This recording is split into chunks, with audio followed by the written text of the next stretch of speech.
Upstairs, tell the girls to get the table set. All right, you guys, welcome to our finale call. Jared's back here, and he loves it that I'm so loud. He says, why do you have to be so loud on these calls? But I'm just projecting. We're good. See, we all appreciate it, even if you don't.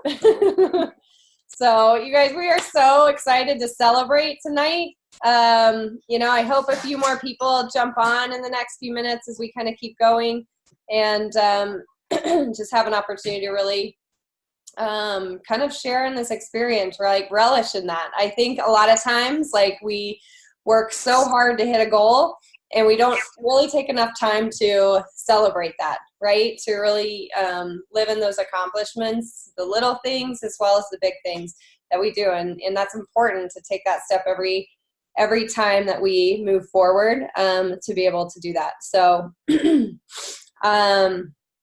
I'm going to just let Jen chat for just a minute, and then we'll announce the winner. Hopefully we'll get a couple more people jump on with that as well. But, if you listened to my video last night in the group, it isn't just about like doing this experience and then, letting everything go. It's really about how do you build these continual good habits in your life. Take those things that make you feel good and keep doing them. And, my message to you last night is just, I want to just reiterate that, there's going to be times where we feel like rock stars in this journey, and other times where we feel like we just are struggling or moving in molasses to move forward. And when that happens, or we feel like, oh, I didn't, do as well as I wanted to, or maybe, looking at other people and their success and, criticizing ourselves kind of against that, it's easy to just say, well, it didn't matter if I showed up that day. It didn't matter if I showed up today. And I just want to caution you against doing that. It's hard to show up on the hard days. I know that. And it's easy for us to disappear. And typically that's the reason why, we do it. And I do it too. But, in one of my favorite books, I'll show it to you. One of my favorite books that we read last year was this book called Finish by Jon Acuff. And it was awesome, right, Jen? It was awesome, yeah. And he's funny too. So if you get the Audible, it's even better than just reading the book. So, but he talks in this book a lot about perfectionism and how we hold ourselves back because of this perfection mentality, and how one of those principles is showing up the day after perfect, right? Showing up that day when not everything goes well, and allowing ourselves to continue forward instead of stopping our progress with that journey. So I just want to really encourage you guys to do that, right? To show up even though, maybe you think it didn't matter, or you didn't do as well, or, you weren't going to win this competition, so why submit your final results?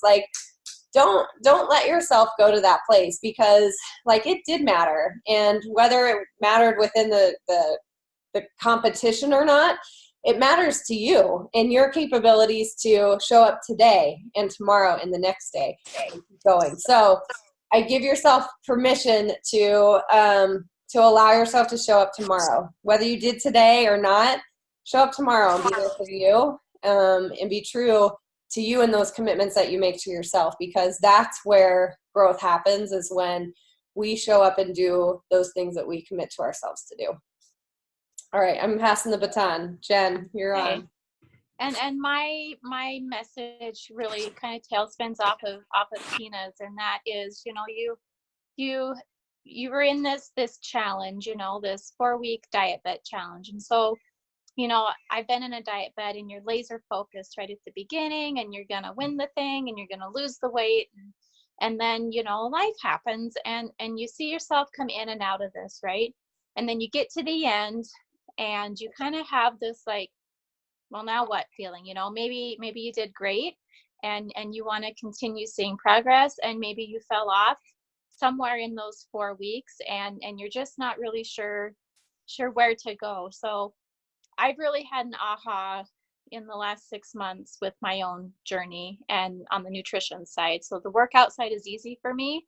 It's my emotional release, my stress relief. It's my 30 minutes where nobody else in my life needs anything from me. But I struggle with the nutrition side, and I struggle hardcore. And I've really had this awakening, I guess, that, there's tons of plans out there, right? There's plans Tina and I can offer you. There's plans that are marketed by different companies. There's quick fixes marketed by a bazillion people, right?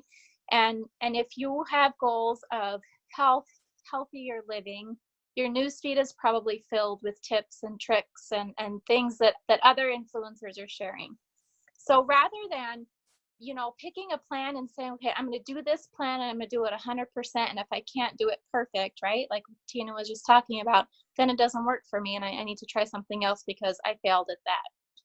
Rather than looking at it that way, for me, I found really great success in saying, okay, from this plan, I really found really great success and felt really comfortable and confident with these things. But I really like the aspect of plan B. And if I can marry those things together, I have found a way to stay on track with my nutrition that meets my nutritional needs, but also meets like my lifestyle. I don't want to be the person that packs around a lunch bag everywhere we go and won't eat out at a restaurant and won't have a cookie or a piece of birthday cake. I don't want to be that person, right? So by taking bits and pieces of different plans that I've tried the last 3 years, I've really developed my own weight loss plan, right? Through tracking and food journaling, through taking pictures, through, taking a minute to really think about, how I feel when I'm following the guidelines from each plan and which ones make me feel better and help the scale move along in the direction. And I think if you give yourself time, give yourself longer than 4 weeks and experiment and try new things, you can find your own individualized weight loss plan too, that Tina and I can also help support you in to continue meeting those goals. So my message is really, there's 100 and a million plans out there. And, this trainer is going to tell you, you have to be 100% clean eating. And this person's going to tell you, you don't have to be, you can eat what you want, just don't eat carbs, right?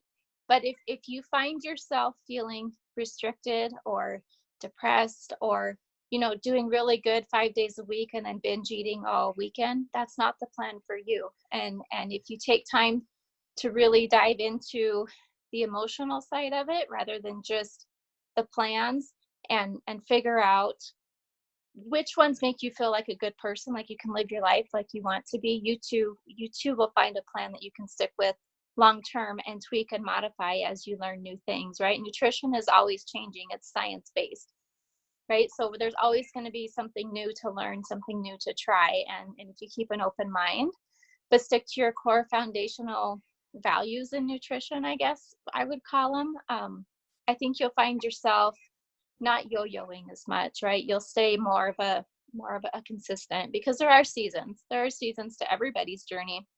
Like Tina said, some days you're gonna feel like a rock star, and some days you're gonna feel like the slug, but that's life, and we got to keep working through it, and we have to have people in our corner keeping us accountable and giving us new ideas to keep us going, because it's not easy, but it's doable. And when you find things that are doable and then you see the benefits of that after a greater period of time, it makes it a lot easier to stay dedicated to the journey. Awesome.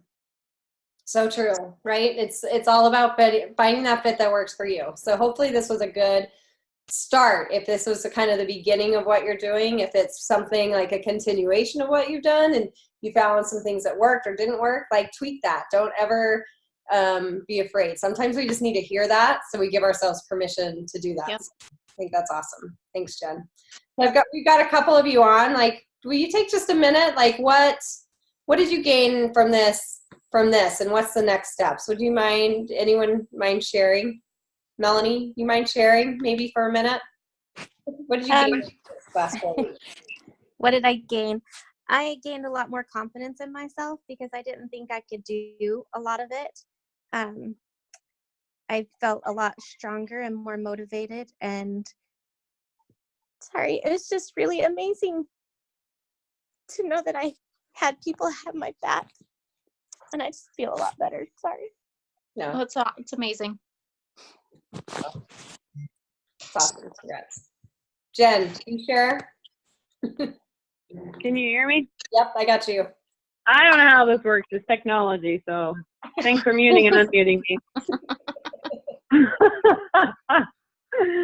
Well, mine's the opposite problem. I have a lot of confidence, and I could that's my biggest thing is I can function with the way that I am. I can still do my marathons even if I am overweight or if I'm doing this or that, and that's the problem. And so therefore I don't have the motivation to change usually, and so and then I get frustrated and I just relapse and blah, blah, blah. So this is good for me because it's a good kickstart. It was a good kick in the pants. This is my kind of motivation. Anything that'll be some sort of a competition or some sort of a challenge, then that's what's gonna get me a fire under me going. And sometimes that's all I need is just some kick in the pants so that I get back on the right track and just get back to the little things here and there. So Yeah, awesome. What's one thing that you think, like you've seen that you're like, okay, I need to sustain this as I move forward? oh my gosh, no doubt, sugar. It's just the sugar. If I could just get rid of sugar, I'd be fine. Me too. So, yeah, right? Seriously. If I could just knock it off, because it's not that I shouldn't have sugar, it's the fact that I shouldn't have half a pound of sugar. The moderation it's piece of that. just the control of it. Yeah. So, Okay. and good. bless my husband, he's just not very good at saying no. I try and tell him, keep me on track or hide this or do that, but he's not very good at slapping the wrist, so I don't know. Keep it out of your house. That's the best thing. That's true. And honestly, that's what it's coming down to, because we're getting ready to move and we're not taking our pantry with us. That's been our goal the last probably month and a half, is emptying our pantry, because even though we're just moving up the road a bit, it's a whole new pantry system that's coming, and it's honestly the biggest kick was my 3-year-old. I'm sick of him picking in it, and so if I don't want him to pick in it, then I better not even have it in the house, sort of thing. So Yeah. there we go. Awesome. Good. Love it. All right, you guys. Well, I'm proud of you. And, take those little things that you've learned and just grow with it, right? There's nothing that says, like, I was here and I've got to be all the way over here tomorrow. Like, those small steps are important. All right. So we're going to announce the winner here. So our final championship game, it was crazy how that happened. So we've got Libby Christensen, we've got Josh on the other side. They ended up head to head. And, I wish they were here with us tonight. I think they're at soccer practice. But I did talk to Libby a little bit earlier, and I said, how was it? And, that support really makes a difference. And to have that in your home can really make a difference. And, we don't all necessarily have that, or maybe not at the same time. But I think the thing that she told me that really helped them to be most successful is they were ready for that change, right? And when they made that change, they made it in a lot of areas of their life, working on growth, working on, nutrition, working on doing things more active with their family. Like, a lot of different things and a lot of changes. So, and, Libby talked about how for a long time she wanted to make those changes, and she just couldn't sustain it. And for whatever reason, this came at the right time and she was ready for that change. And I just want to acknowledge that, you guys, because there's a lot of times where we feel like we want to change, but maybe we're not quite there to go all in. So if that's the case and kind of where you are and you kind of see yourself going like this, there's one thing that I would say really will help you to be in the right mindset to get going, and that's personal growth, whether it's listening to podcasts or reading good books, being a student, learning, picking a mentor and learning and following in their path. Like, I would say it's the one thing that always puts me back on the right track when I get off track is stop worrying about the food, start worrying about my mindset, start worrying about how to take better care of myself. and that will always put you back. So if you're not there yet, if you feel like you're roller coastering, make this a daily habit, right? A great one to start with, The Miracle Morning by Hal Elrod. Is great because it'll teach you a routine of self-care that you can implement every single day, every single morning to help you to move forward. So if you want some suggestions on books or podcasts, Jen and I both have favorites and would love to help you get started with that. So. I'll throw one out, Tina. If you find yourself struggling with feeling like you're constantly not living up to the expectations you set for yourself, I would highly recommend the book called Expectation Hangover. I read it about 1.5 years ago, and it completely changed my attitude and my mood and my mindset. And where I thought I was struggling with my workouts and nutrition, working through the book, and there's some exercises in there, it boiled down to some different issues, like different expectations that I had for myself that was impacting all this other stuff. So it's Expectation Hangover, and just Google it in Amazon, but it's a great one too. Awesome. Good. You'll find yourself with more to read than you know what to do with, right? Everything will start sounding like, oh, I need that too. So, and it's just a continuous opportunity to grow every single day, and it fills your cup. We need that first. All right. So without further ado, we're going to announce these winners. I'm going to share my screen here. So Libby and Josh, now the final moment of redemption is here to see who won. Okay, here's our pot, our final pot. So $580 total. So $460 will go to the March Madness champion, $20 to the runner-up, and then $100 to our top percentage weight loss winner. Okay, so and our champion is Libby Christensen. So I have to tell you, overall, Libby won against Josh too. So her percentage weight loss was 11.16%, and Josh's was 11.12%. So all the time they were pretty line to line, but Libby, you are the true champion. So congratulations, and congratulations to both of you for that too.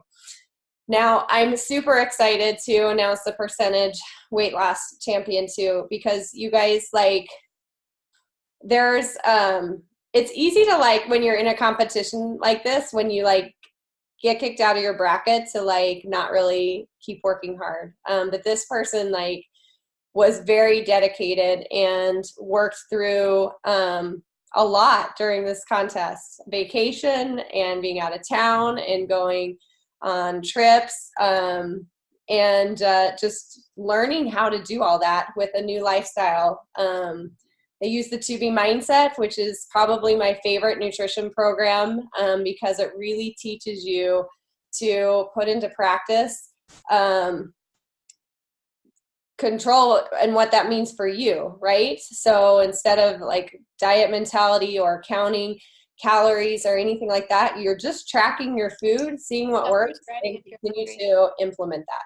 So without further ado, congratulations. And on the call, Melanie Osborne, our overall percentage weight loss winner at 11.33% weight loss, and 17 pounds, was it?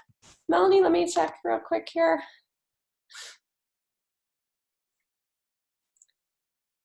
16.9 pounds. So Melanie, congratulations, 11.3%. Wow. Dude, if you were crying before, I hope you are now, because you should just be so proud of what you've accomplished, and it's really, really awesome. So congratulations. You win $100 and a fitness package from me. So I am excited to put that together tomorrow and send that off to you in the mail. Thank you. Awesome dedication to everybody. Jen, awesome dedication. You guys, as you watch this record, I hope you do watch through it. So we're really super proud. We hope that you guys will continue on into our next challenge, and keep going with us. So this has always been so much fun. Jen, any parting words? Jennifer Lip? Yeah, no, I think it's just, it was a great group and it was really competitive. And like you said, you know, you could see the ones that were in it for change and really dedicated to the journey, no matter the bracket. And that shows in the results. And that's where you find sustainable change and continue progress towards your long-term goal. Yeah, honestly, I'm blown away with the percentages. Like, it's really unreal. And, you know, really anyone over like 3%, like, that's a huge weight loss, which we had many. So I'll make sure to post all the final numbers in the group. And you guys celebrate each other. Reach out to somebody and tell them congratulations. And you know, have fun with that. I hope you made friendships in this group, and those are people that can help carry you forward and that you look to for support as we continue down the road. So congratulations. You're up watching the March Madness game. Hoorah. And we'll talk to you guys soon. Okay, bye. Bye.